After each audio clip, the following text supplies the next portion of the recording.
Dele Farotimi, a lawyer who has seen the Nigerian justice system from the inside, has written a book that is both brave and deeply troubling.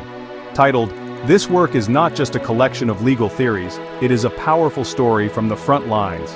Farotimi paints a vivid picture of a system that he argues is fundamentally broken. He believes it was never designed to serve the ordinary Nigerian but rather to protect the interests of the powerful and wealthy. This book acts as a mirror, showing us an uncomfortable reflection of a reality that many Nigerians experience every single day. It is an urgent call for all of us to pay attention and demand something better.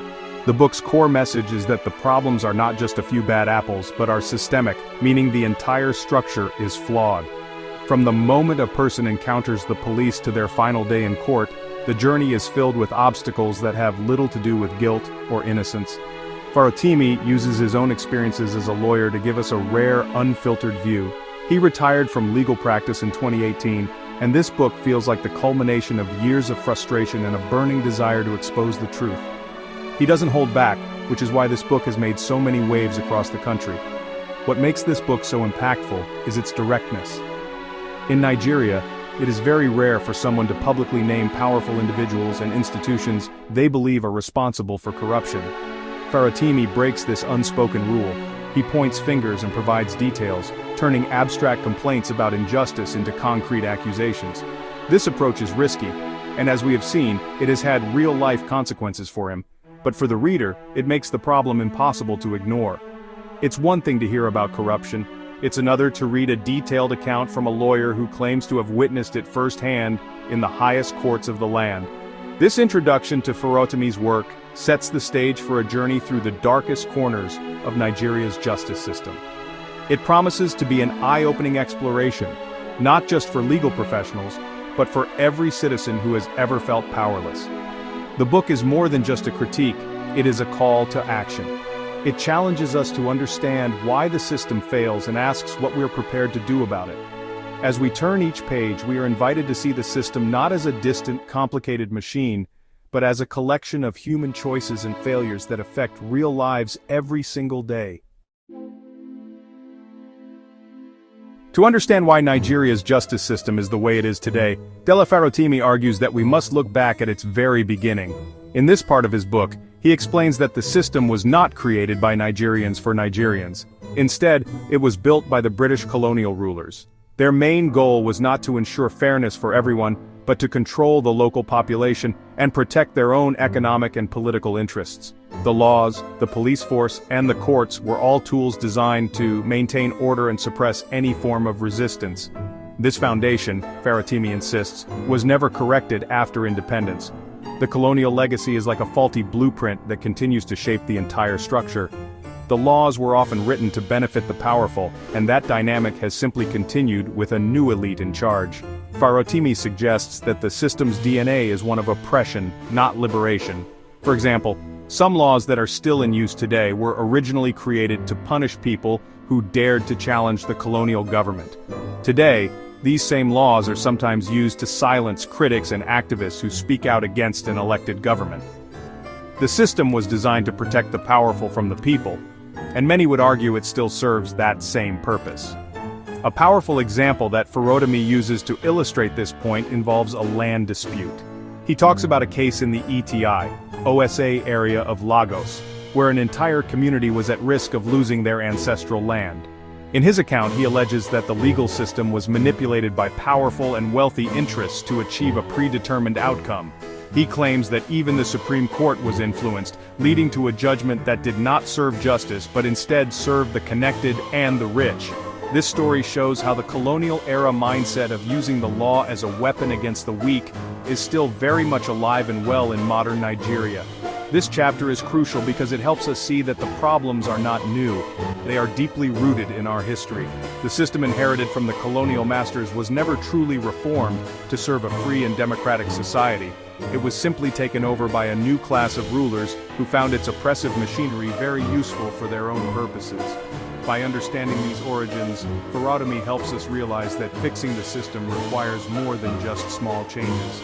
It demands a fundamental rethinking of what justice should mean for every Nigerian, not just the privileged few who can afford to make the system work for them. In what is perhaps the most explosive part of his book, Dele Farotimi dives deep into the pervasive issue of corruption. He describes it not as an occasional problem but as the very engine that drives the Nigerian justice system. According to him, justice is often for sale to the highest bidder. This means that if you have money and connections, you can influence police investigations, secure bail easily, and even sway the decisions of judges. On the other hand, if you are poor and unknown, you are at the mercy of a system that sees you not as a citizen with rights, but as a potential source of income through bribery and extortion. Farotimi doesn't just speak in general terms, he gets specific.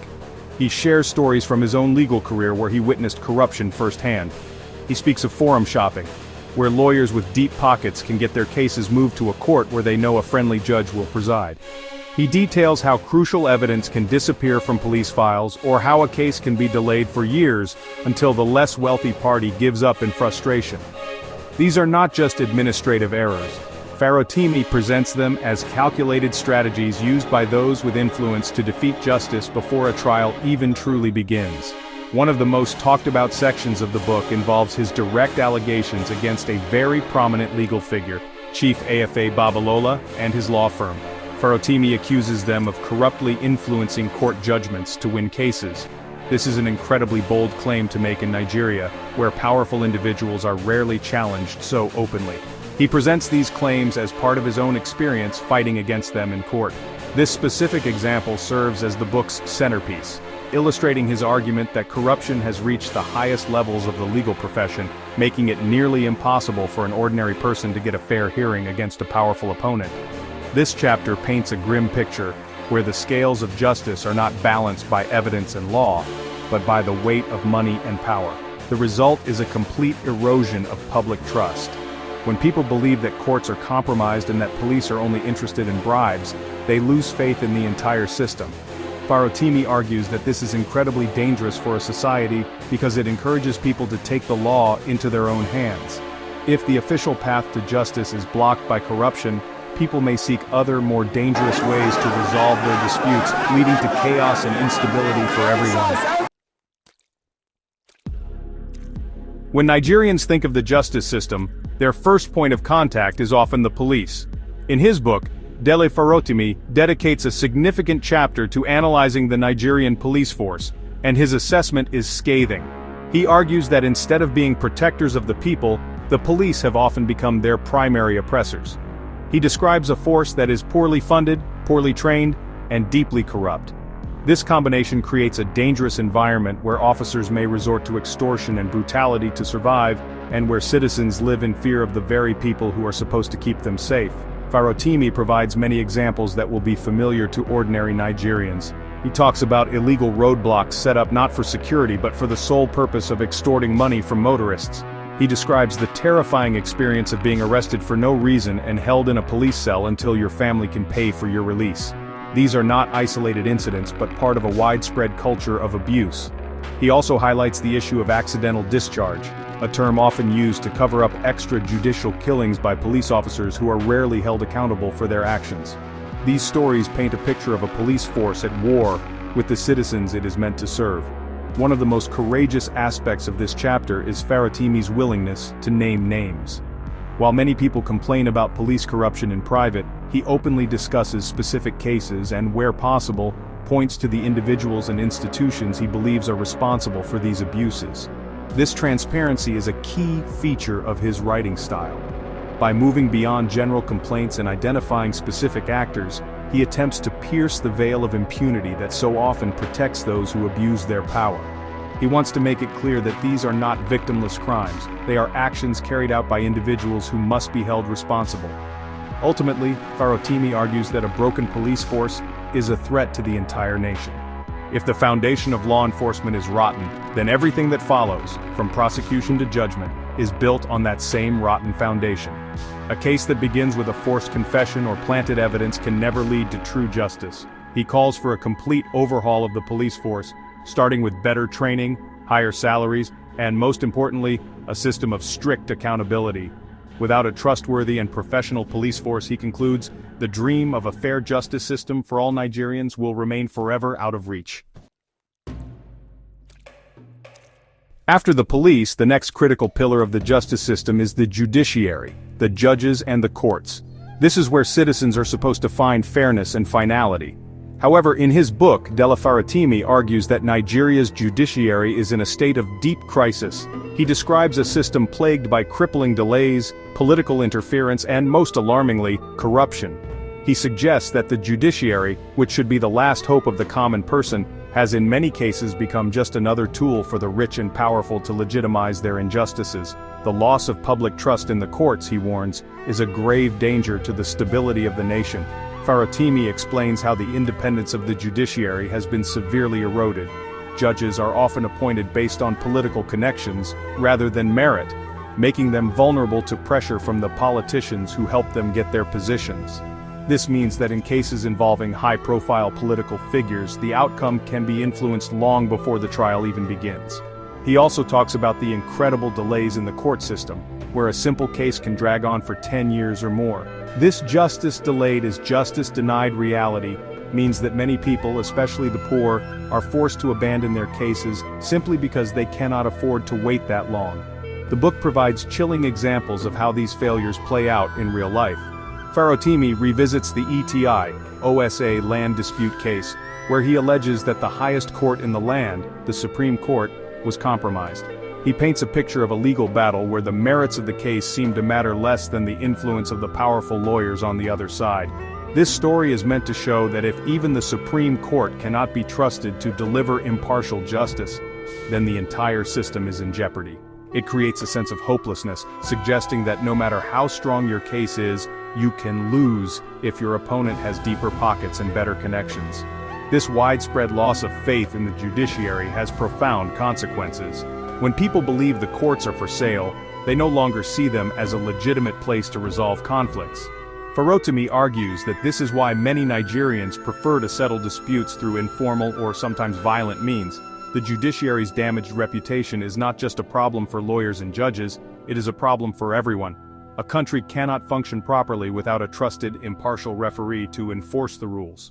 Farotimi's critique is a desperate plea to restore integrity to the courts before public trust is lost forever. Dele Farotimi's journey through the justice system takes us to its final destination, for many, the prisons. In this section, he describes Nigeria's correctional facilities not as places of rehabilitation, but as overcrowded, underfunded, and dehumanizing warehouses for human beings. He argues that the conditions are so horrific that they constitute a violation of basic human rights. Instead of correcting criminal behavior, the prisons often serve as breeding grounds for more hardened criminals, as first-time offenders are thrown in with violent repeat offenders in a desperate struggle for survival. The system is punitive, not corrective. A major focus of this chapter is the shocking plight of awaiting trial inmates. These are people who have been accused of a crime but have not been convicted. They are legally innocent until proven guilty. Yet, a huge percentage of Nigeria's prison population falls into this category. Farotimi tells us that many of these individuals are held for years, sometimes longer than the maximum sentence for the crime they were accused of, simply because the court system is too slow or because they are too poor to afford a lawyer to fight for their case. They are trapped in a legal limbo, forgotten by the very system that is supposed to deliver justice. Farotimi also connects the state of the prisons to the broader issue of silencing dissent. He discusses how the powerful can use the threat of imprisonment to intimidate their critics. He points to laws on criminal defamation, which can be used to arrest and jail journalists, activists, or anyone who speaks out against a person in power. For example, he mentions sections 373 and 375 of the Criminal Code Act, which make it a crime to publish material that could damage someone's reputation. While these laws may sound reasonable, he argues they are often abused to punish truth-tellers and create a climate of fear, with the terrifying prospect of being thrown into a Nigerian prison. The stories from this chapter are heartbreaking. Imagine a young man arrested for a minor offense like wandering, who then spends 5 years in a crowded cell without ever seeing a judge again. His life is destroyed, not because he was found guilty of a crime, but because the system simply forgot about him. Farotimi argues that this is not an accident but a direct result of a system that does not value the lives of the poor and marginalized. The state of Nigeria's prisons, he concludes, is one of the clearest indicators of the system's moral bankruptcy and its complete failure to uphold human dignity. Throughout his book, Dele Farotimi emphasizes a central, heartbreaking theme. In Nigeria, there are two justice systems. One is for the rich, the powerful, and the politically connected. The other is for everyone else. He argues that your wealth and social status are the single most important factors in determining how you will be treated by the police and the courts. This chapter explains in stark detail how this inequality plays out, creating a society where the law is not a shield for the weak, but a weapon for the strong. Justice is not blind. It peers through the blindfold to see how much money you have. For the wealthy and influential, the system is often fast, flexible, and forgiving. If a powerful person is accused of a crime, they can hire the best lawyers, who know how to exploit legal loopholes and delay cases indefinitely. They can often secure bail on very lenient terms, and may never spend a single night in a cell. Farotimi suggests that for this elite class the law is a minor inconvenience, something to be managed rather than obeyed. They can get away with offenses that would see a poor person locked up for years, creating a culture of impunity where the powerful feel they are above the law. In stark contrast is the experience of the poor and marginalized. For them, the justice system is a terrifying and hostile maze. If a poor person is arrested, they are often presumed guilty. They may not be able to afford a lawyer, leaving them to navigate the complex legal process alone. They are vulnerable to extortion by police and court officials at every turn. Farotimi tells stories of people who have lost their land, their freedom, and even their lives, simply because they could not afford to pay the bribes necessary to secure their rights. Their poverty becomes their crime. This tale of two systems has a corrosive effect on the entire society. It destroys the principle of equality before the law, which is the bedrock of any fair and just nation.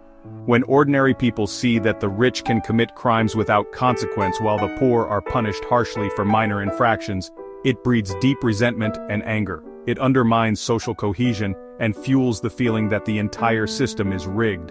Farotimi's powerful critique in this chapter is a call for a single justice system, where the law applies equally to the president and the street vendor, the billionaire and the farmer. While much of Dele Farotimi's book is a grim exposé of a failed system, it is not without a message of hope.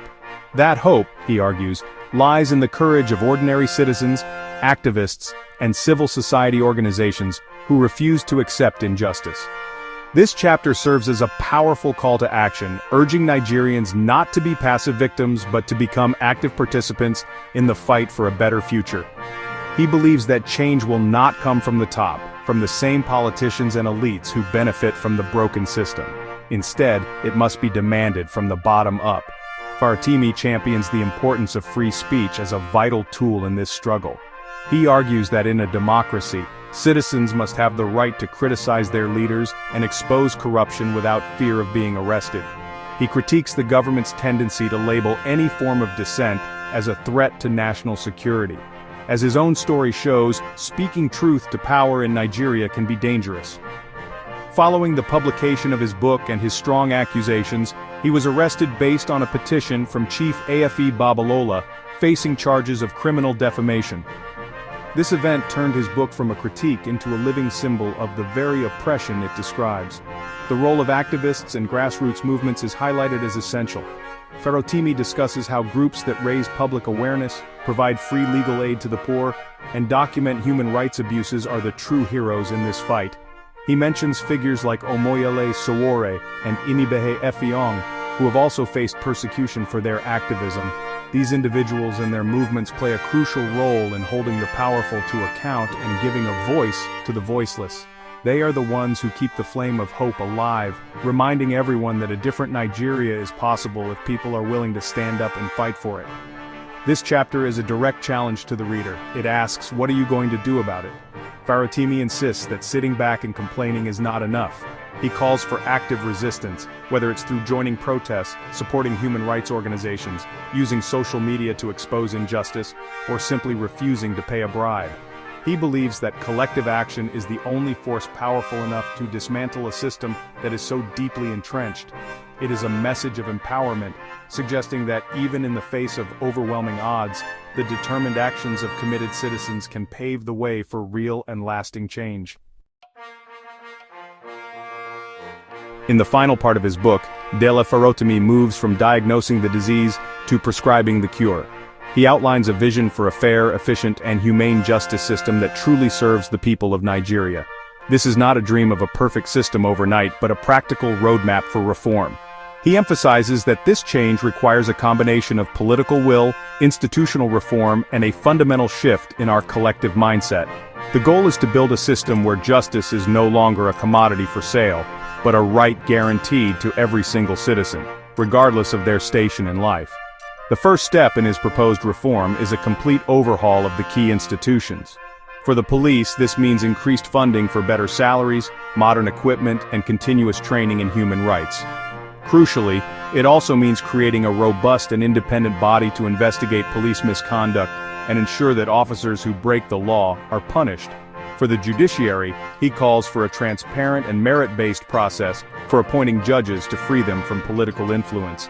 He also advocates for investing in technology to speed up court processes and reduce the backlog of cases that keep so many people waiting for justice. Another critical area for reform is the prisons.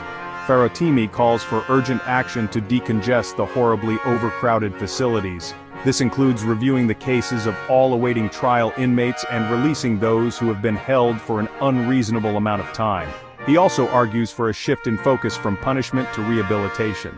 This would involve providing education and vocational training to inmates so that when they are released, they have the skills to reintegrate into society as productive citizens rather than returning to a life of crime. This is a more humane and, in the long run, a more effective approach to criminal justice. Ultimately, Farotimi's vision is for a people-centered justice system. This requires more than just changing laws and institutions. It requires a change of heart. He calls for strong leadership that is genuinely committed to accountability and the rule of law. But most importantly, he places the responsibility on the shoulders of the Nigerian people. He ends his book with a powerful message of hope and defiance. The fight for justice will be long and difficult, but it is a fight that must be won. It is a collective struggle for the very soul of the nation, and he believes that with unity and perseverance, a new dawn for justice in Nigeria is not just possible but inevitable.